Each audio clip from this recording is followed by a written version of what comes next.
So these are the corresponding pages to what we'll be reading.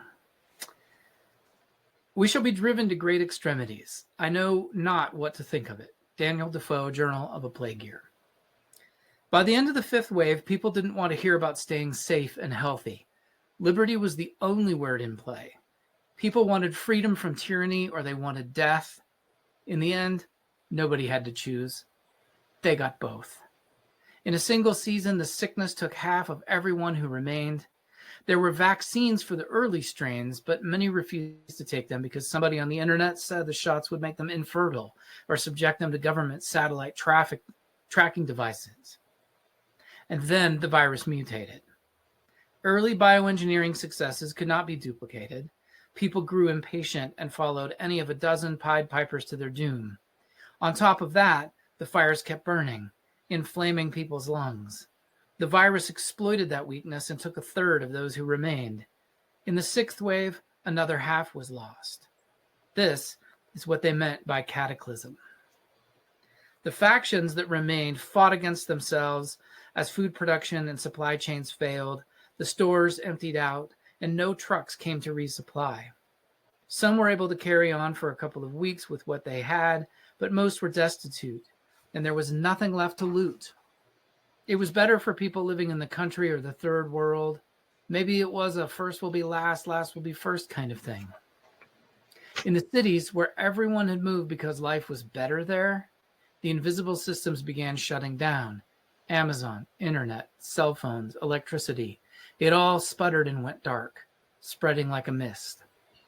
In the beginning, you'd hear sirens, then they would fall silent, and you'd only hear gunfire, which didn't last long.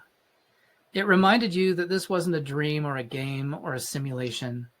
After that, you only knew what was going on around you in a radius of a quarter mile. Maybe. It was the beginning of the end. This section I'll read is from the parallel narrative, the diaries of a woman who is going through the same apocalypse.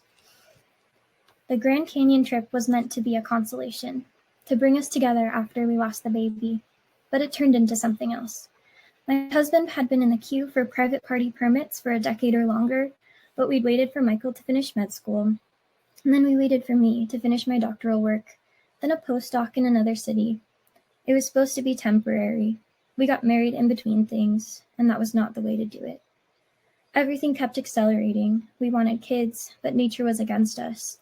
We decided on IVF treatments, then came the good news, then placenta previa, then bed rest, then the unimaginable. Thank God we lived in Seattle. A few months after the lottery came through, we had a permit for October, the absolute best window. We planned our meals, prepped and froze everything, busied ourselves with gathering the last of our gear. Michael had been piecing a rig together for years, parts of it from before we were married, when he was a guide on the Green River during college. Then the first wave of illness burned across the globe. At first, there wasn't much Michael could do. He was a podiatrist. Eventually, they pulled him into the ER, where he would triage the living and bag the dead. After 18 months, there was a break. Everyone thought it was over. At this point, Michael said, "We're going." "Where?" I asked. "On the river." So those parts came right from the beginning of both. And what we want to read now is some sections from right in the middle of the stories that give a little bit of sense of where it goes. In The Investigator, as that character moves through devouring the food storage of neighbors because he's found a steak list